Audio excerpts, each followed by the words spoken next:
Well, hello, there's my oil rig.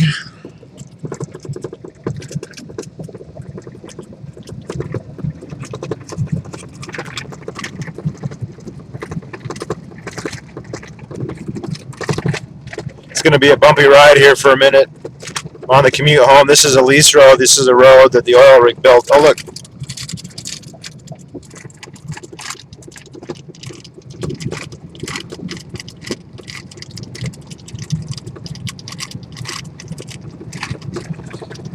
Yeah, these oil rigs, they'll use the main roads as much as possible, but often they end up having to be placed far afield. They build their own road, usually called a lease road. Usually it's just gravel and then they put stones on it. Nice view of West Virginia.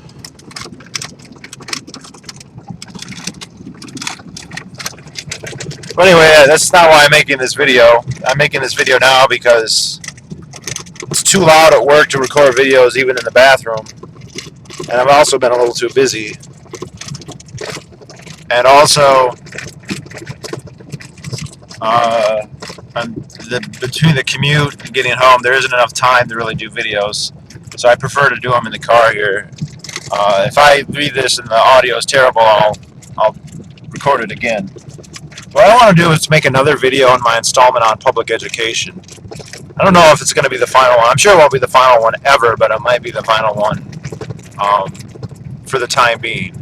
And it's such a big topic, and I kind of felt like there'd be more videos involved, but I wasn't exactly sure where to go with it. You know, my ideas, there's so much to cover that it ends up being really nebulous in execution. And, you know, that's not the way I'd like to have some more specific focus, you know, where possible. Well, somebody had posted my videos on Reddit, and somebody had commented on one of them, have you seen the John Taylor Gatto interviews? And, you know, my initial reaction was, you know, I know who John Taylor Gatto is. I've listened to many interviews with him over the years. I've read many of his articles. I haven't read any of his books, although I have purchased several of them. And I thought, you know, I really know what John Taylor Gatto's spiel is, and so I don't need to watch this video. Now, someone else commented that they watched the entire thing, which is over 5 hours long, and that it changed their life, quote unquote. And this is on the anarcho-capitalist, you know, Reddit page. So this is not somebody who never heard these ideas before. And so I was kind of between walls. I had 3 days where I was on standby, so I thought, what the hell? Let me go and find these John Taylor Gatto videos. And I am very, very glad that I did. I will try and post a link in the description. If you watch this video and you're this far into it, and you don't see a link in the description, a comment, say something, PM me, remind me, and I will do it, because they really were quite amazing. It was quite an amazing video. It's not a lecture, and let me give a little bit. Gatto is being interviewed by the guy who he's kind of the titular head of an organization, but it looks like it's basically him and his group of friends. They have a YouTube channel. I think I might be remembering this wrong, but the name gives away quite a bit. Does it just look black? That doesn't really help, does it? Yeah. The name of his YouTube channel is Tragedy and Hope, which, of course, many of you will know what that is a reference to. That is to a very famous, probably the granddaddy of all conspiracy books, by a professor of the name of Carroll Quigley. And the guys who run that channel, who made that video, are very much interested into that kind of the Anglo-American establishment, the power elite, that sort of thing. Oh, and there's a steamroller on this hill. Okay. Never know what you'll see in a place like this.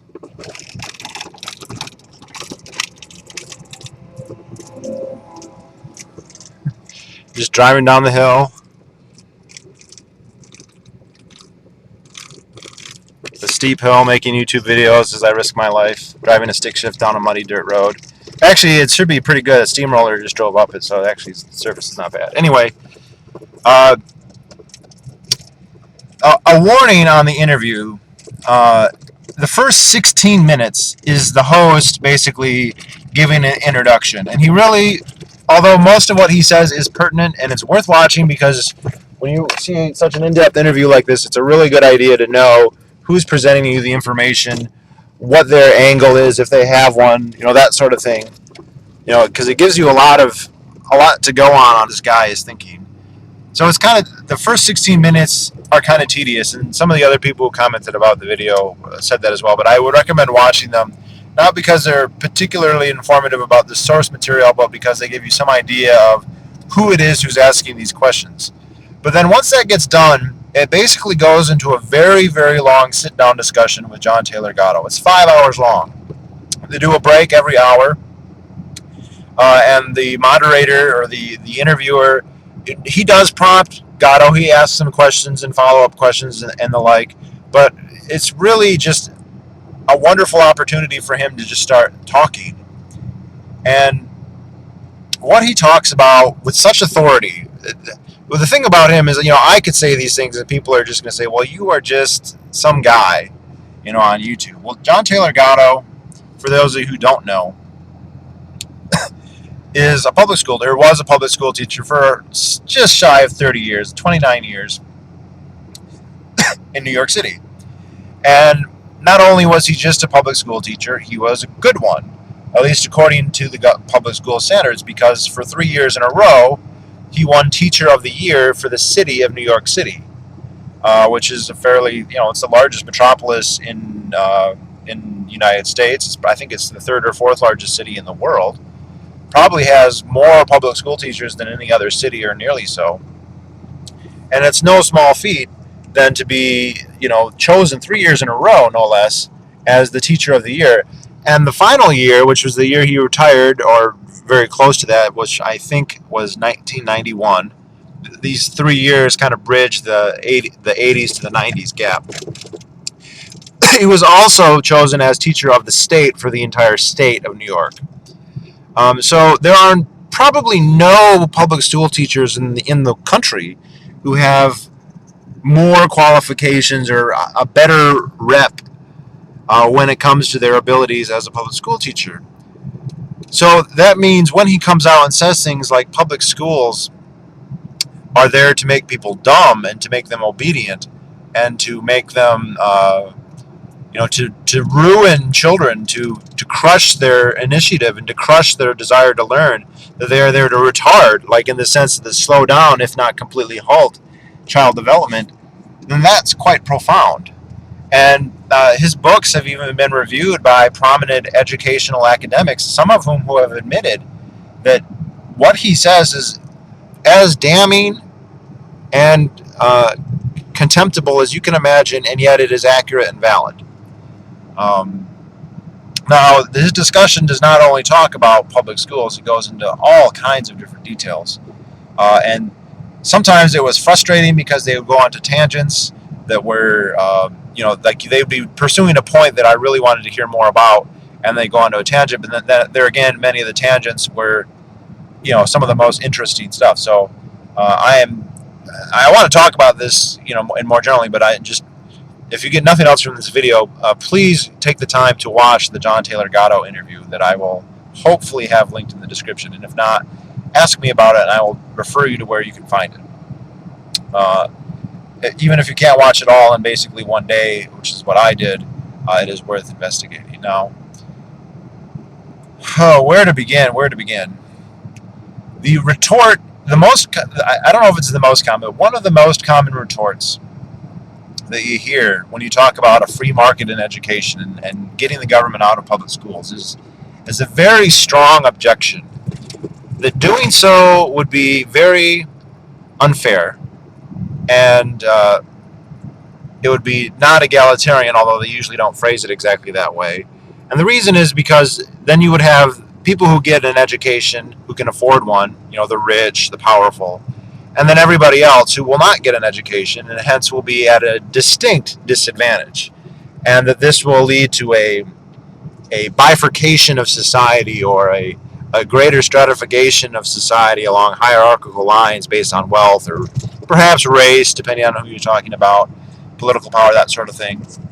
and that this would be terrible. We have public schools are there to prevent this. Public schools are there to put everybody on an even playing field and to give everybody a chance. And they are they make oh dear, probably didn't see those. They they make society more egalitarian. They make practically speaking, they make wealth more better distributed, less concentrated. And they make people intelligent enough to stand up on their own 2 feet and yada yada yada.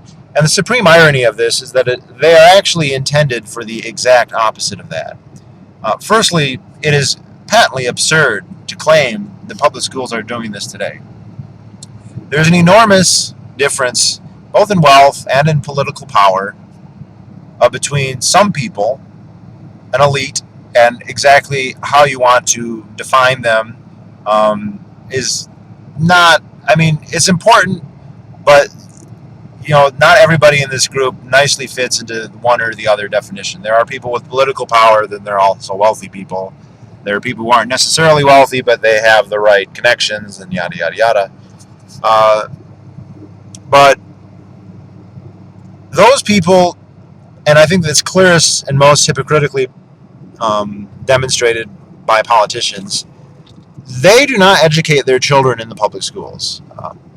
Barack Obama does not educate his children in the public schools. And they're dangerous, security threat. Well, their security could follow them wherever they went, even if they went to,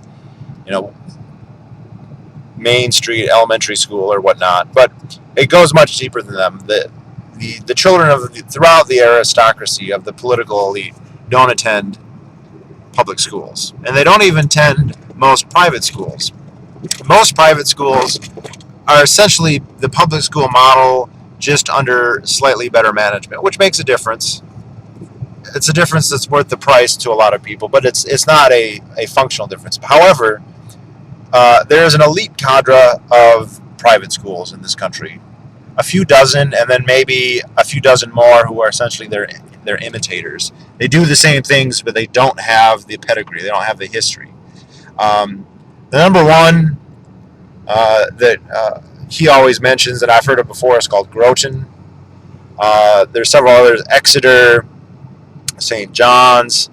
All of them, all of the main ones that have been established a long time, have some ostensive religious foundation, whether it be Catholic, Episcopalian, Baptist. Most of them are in New England, but they have, spread out some. There are others around the country, and that's where all these people go. That's where John McCain goes, and John Kerry and George Bush, both of them. That's where the Obama's children go. These places, and they teach fundamentally differently than the public schools do. And the purpose of public schools, as expounded by the people who agitated for their creation, is to keep the masses pliant and obedient and stupid. Smart enough to read instructions, but not smart enough to question those instructions. And we could be talking about Prussia, or we could be talking about the United States. Now, the motivation for doing that isn't always the same. He talks about in the video, there's a strong line of reasoning in Calvinism of predeterminism, of religious predeterminism, which is that people who are going to be saved, they're born that way. God is omniscient, and He has already declared who's going to be saved and who's not. And so for those who are going to be saved, nothing they do, no sin they commit is going to damn them. Likewise, a damned person, no amount of good works on their behalf will ever translate into the heavenly kingdom. And what this starts to mean is that a process which Gatto says used to be a common term but no longer is called justifiable sin. Basically, those in the elect, those in the elite, those who are saved, can do anything. Anything. And whatever they do is fine. And those who are not in the elect, it doesn't matter what they do. Now, not to say that everybody who's in the elite is a Calvinist. Most of them are. But this idea had a very strong impact. Then there was social Darwinism. he talks a lot about Darwin. Basically, says he's a racist and that he had lots of different races, and it wasn't just humanity. It was whites, and not just whites. And at the bottom, he put Irish. That Irish people are scum. And basically, his idea was that these lesser races are a problem, and that they need to be managed, controlled, whatever, and that the better people, they need to find a way to interbreed with each other, to intermingle with each other. And those are just two examples. He makes a very good point in the video. He talks about four philosophers: Spinoza, Plato. He mentions Luther, but he says, but I could say 40. Basically, there are lots of different people who kind of come to similar or identical conclusions, and that how many of them you want to discuss, is just how detailed you want to go. It's very common for people just to say everything, but just chalk up everything to Plato. I mean, there's entire books written on the premise that everything bad can be traced to Plato. That's oversimplifying, but it's also showing that there should be a lot of emphasis on certain intellectuals over others. Anyway, the motivation of the elite, it may be Calvinism, it may be social Darwinism, it may simply be self-interest. And I think this is where a lot of conspiracy theories get it wrong. When they see similar behavior, there's a tendency to then attribute a connection, some kind of explicit connection between those who are engaged in it. So they see all this conspiratorial manipulation of society. There's a blinker. I'll just follow this truck that us the way home. That way my face will be red. No, that would be inappropriate.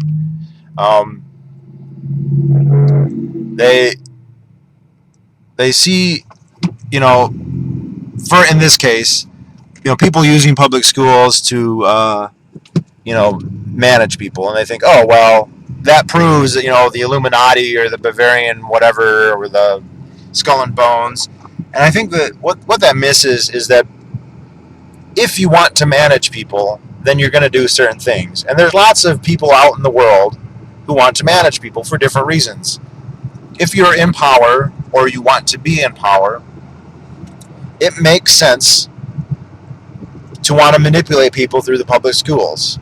On the other hand, even if you don't want to be in power or you're not in power, even if you don't have some kind of malicious intent, if you believe, and there are many people who believe this, that many people are too dumb to take care of themselves, that they're worthless, and that they can't be trusted to manage their own affairs, then from your point of view, it's for their own benefit that you manipulate them on their behalf, since they're too incompetent to do so. And so there's a lot of social reformers who fall into this category. That doesn't mean the two of them got together and said, let's sign a contract for world domination. It just means they have similar, they utilize similar strategies, even though they might not have the same ends. I think it's somewhat analogous to say, if we were to look at cattle ranchers or pastoralists, 500 years ago and look at them today, we'd say, well, there's many similarities between these two. The technology changed, some of the methods changed, but the basic concept is the same. That must mean that there's a grand conspiracy that spans thousands of years and continents, of cattle ranchers. There's a great cattle ranching conspiracy. No, it just means that for people who want to run cattle, there's certain things that they're probably going to tend towards doing, either because they're referring to the same texts, or because there's convergent evolution in their methodology.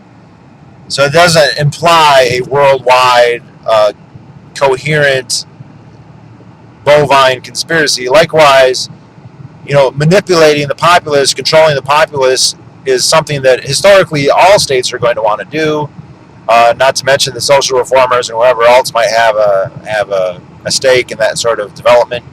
And that does not imply or even offer evidence, to my mind, that all of them are then united in some explicit conspiracy, which I think where a lot of conspiracy theorists go too far. They get it wrong. Now, that's not to say there aren't explicit conspiracies, but they are, I don't think, often as wide, as all-encompassing as totalitarian as many people tend to imagine.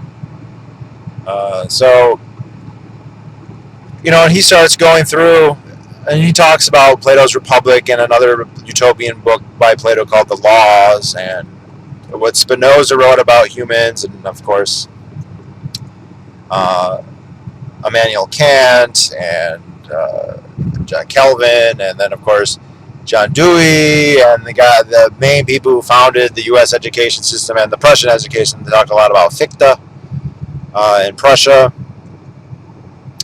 and basically that the entire system as it's set up today.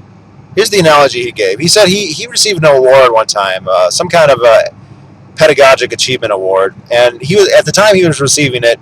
There was also a 11-year-old Chinese boy who was also receiving it. And this is the quintessential highly achieving Asian. He a genius. And the reason he was getting it is because he had sequenced the gene. He somehow had done some gene therapy on fleas. And he was talking to this kid like during the dinner or whatever, and the kid said, well, the first thing you have to do when you want to gene sequence fleas is you have to train them. And God was like, how do you train a flea? Like they don't have brains, and they all have their own agenda. They all have their own flea agenda. You have a jar full of fleas, and you open it up, and they're just all going to jump every different way. They're all going to jump the same way. Some of them are going to go left, some are going to go right. And there's just no way to control them. It's very easy. It's true if you open a jar, they keep doing that. But if you just put the lid on the jar, they keep trying to jump out. They keep bumping their heads, hitting their bodies, and eventually they react to that stimuli by just all huddling in a corner together. And even when you take the lid off, they don't try and escape. They just have been conditioned.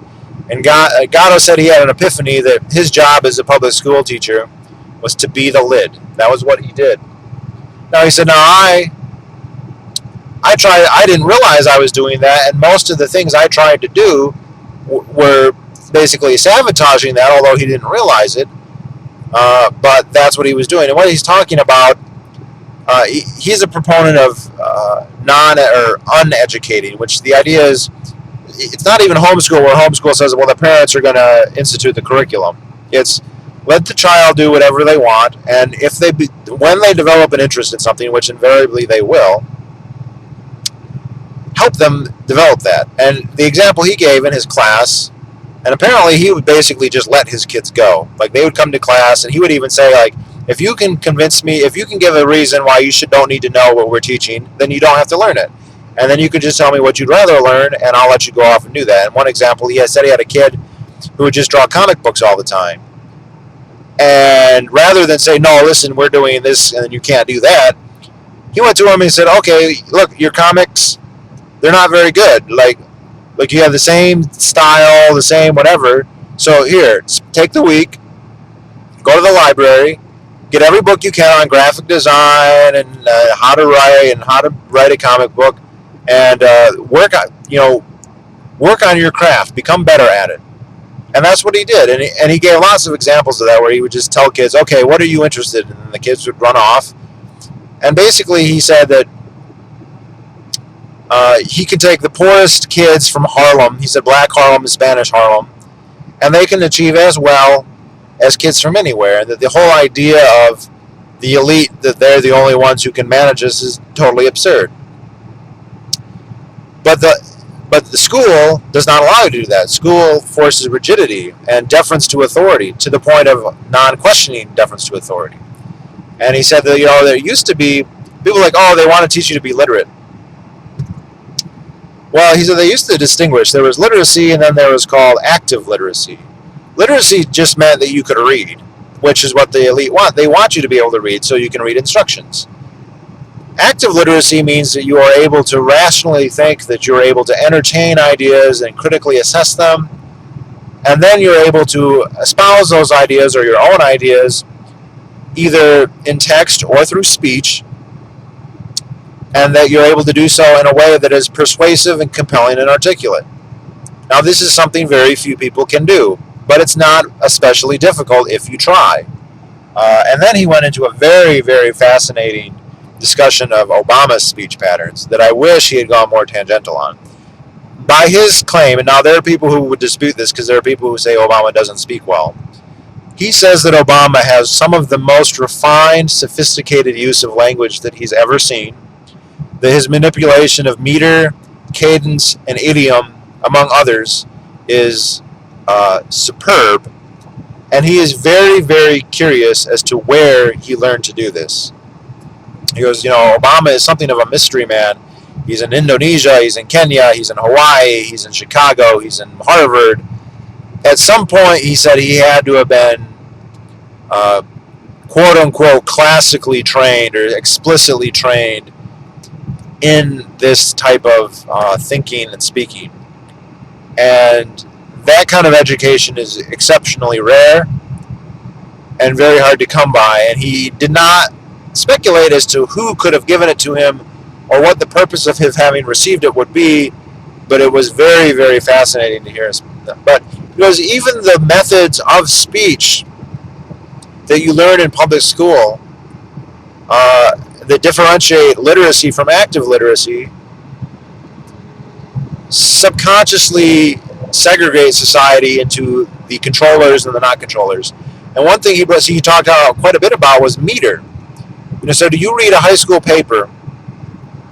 Most of them have basically 4 or 5 syllable. The cadence is, subject, verb, object. I did this, you did that, he did that, we're going here, he said this, she went there. Practically 3-word or 3-idea sentences over and over and over and over again. And he goes, but you start adding in more meter, and he started saying pentameter, septimeter, heptameter. Regardless of what you're saying, suddenly becomes notably more complex and sophisticated. And when the politicians come up there and give a soliloquy in, basically a sonnet form or in a haiku or something with a complex meter and cadence, that subconsciously strikes the listener as more advanced, more sophisticated, and this is a person who requires your deference. But he goes, I could take kids from Harlem, and what he would do is he would just tell them, he would have them write the numbers 1 through 20 each on a little piece of paper. Then he'd have them draw the pieces of paper randomly. So, first you draw 3, and then you draw 1, and then you draw 15. And I said, now you have to write a paper, and the first sentence has to have 1 word, and the second sentence has to, whatever the more essentially random or hopefully random distribution of words was, or of sentence. I don't know if it was words or if it was syllables, one or the other. It wouldn't matter too much, really. It was just like that, the writing of these students improved dramatically. After making them do that for a little while, it didn't happen like the first paper they suddenly had it fully grasped. Because after you made them do that for a while, next thing you know, they're able to really, really actively, correctly throw this stuff together and become more what's the word?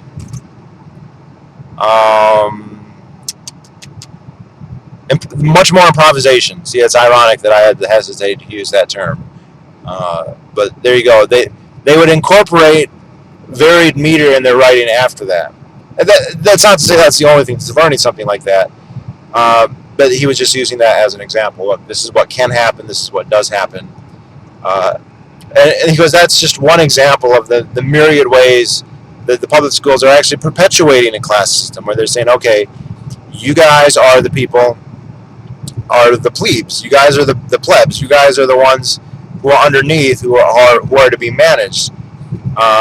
And he talked about, this is just going to be a rambling video, but I don't care. It's a really very fascinating topic.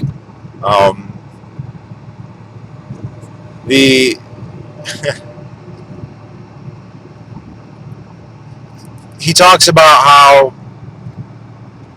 this was also very interesting. I don't think I have any high school subscribers, but he talked about how do you get into the best colleges. And one thing that's interested him for a long time is, how do the Harvards and the Yales and the Princetons, how do they decide who to admit and who not to admit? And he figured this out by actually talking to the heads of their um, departments on who's or of their mission boards. And he said the number one thing is to look at the hobbies. Now he goes, that's totally contrary to what you always told. You always said the hobbies, that doesn't really matter. Um, the really important thing is your GPA and what you got on some standardized test. Because, but everyone gets the same grades on those. Those really don't tell you anything. They're extremely poor indicators of success, either in college or in life.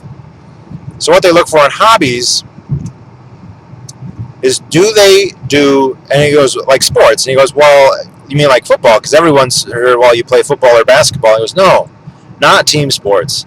Individual sports, ones that, and preferably ones that involve danger, like horseback riding, rock climbing, small boat sailing, where you go out in a boat, leave the sight of land. And he goes, why? Because if you were stupid and you did those things, you would be dead or seriously injured. You would not be able to do those activities unless you were competent enough to manage yourself in that way. They require initiative. They require free thinking. They require, a lot of generalized character traits that aren't going to necessarily be demonstrated by a team sport. You could have those qualities and be on the football team, but it's very hard to tell looking at your resume whether you were displaying them if you were on a good team or not. It could have just been the team or whatnot.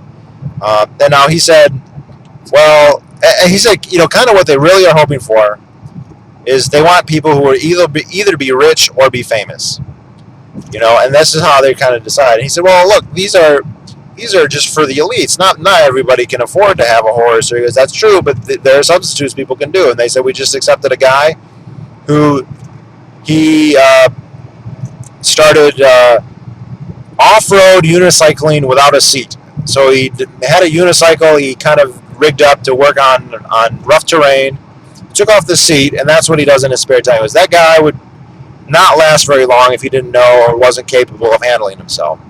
So that's a really good indicator.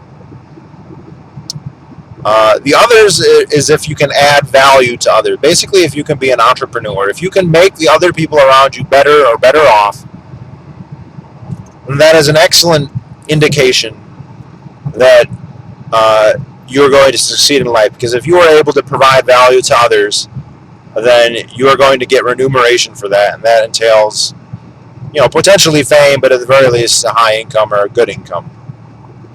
Getting a good score on the ACT or the SAT doesn't matter. He goes, being valedictorian, that doesn't matter. He goes, the valedictorians is kind of like a class. They're the pleb class, but they're supposed to be kind of the middle management. They're the people who, they do what they're told the best. They're the most obedient.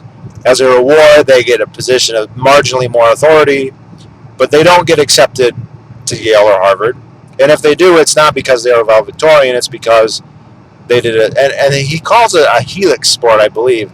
Helix sport is any sport that you do individually that doesn't really have any rules, but that is very goal oriented. I have to look more into it before I can really discuss it. But I've heard him talk about it before, even though he didn't actually mention the term in this particular video.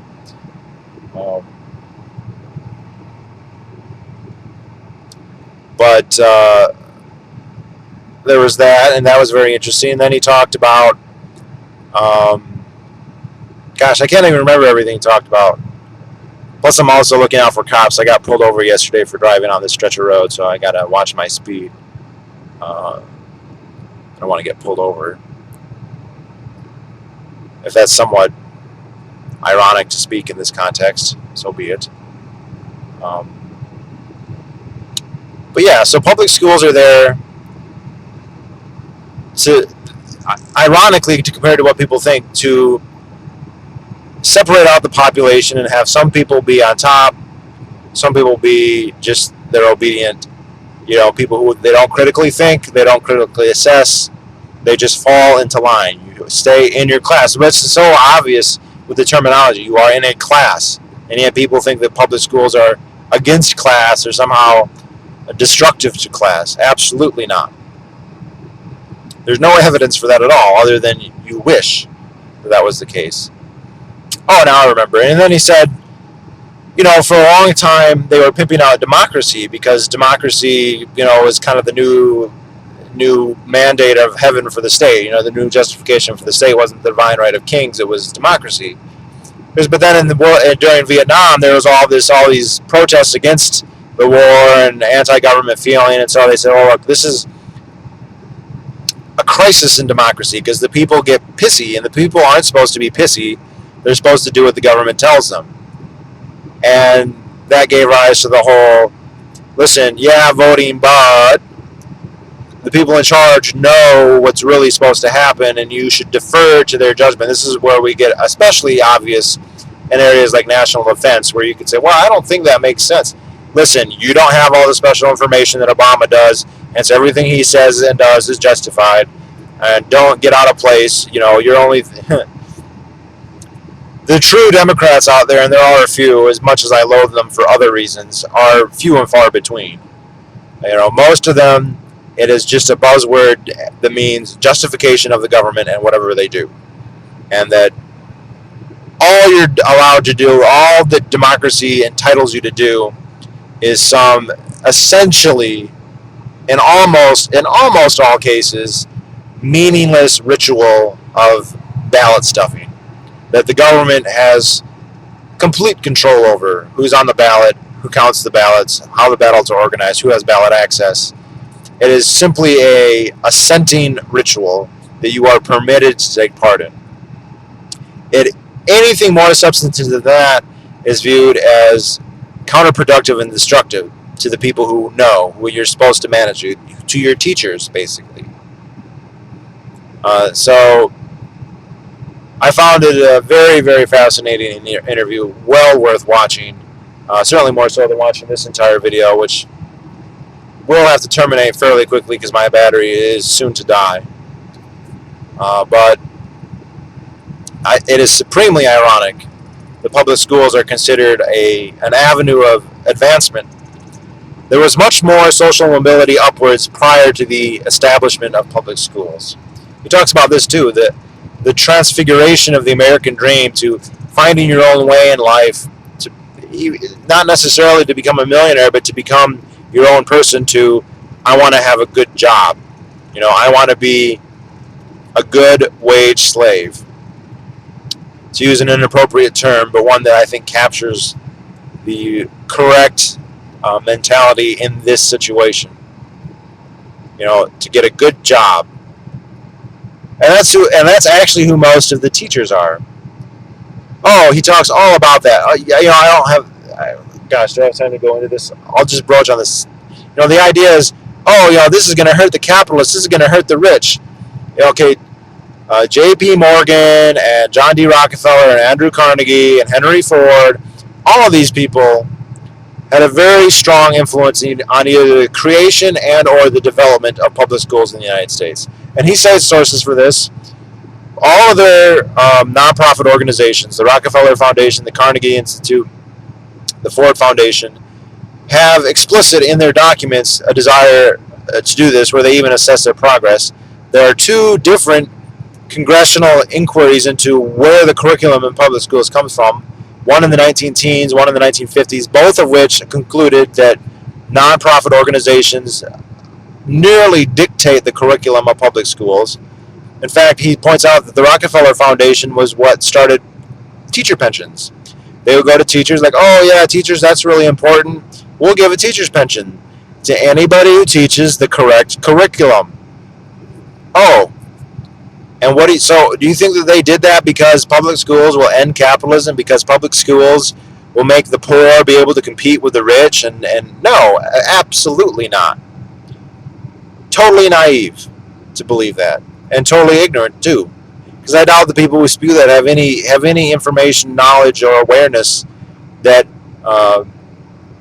public schools operate in this way, or that the nonprofits founded by these rich men, the greatest crony capitalists in history, and he goes on, most of these public schools are the really high-end private schools that the elite go to. If you trace them back, they were probably founded by an endowment by Rockefeller or Carnegie or J.P. Morgan or whoever. So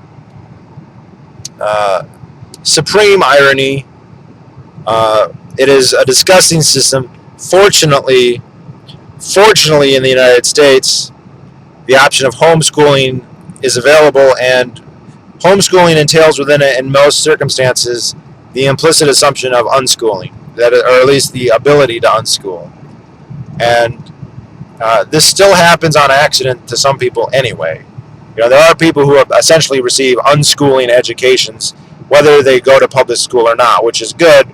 But just imagine the difference if everybody was engaged in an actual education instead of a prolonged childhood teaching them to be an obedient serf in the tax plantation. So I think that's going to be it for now.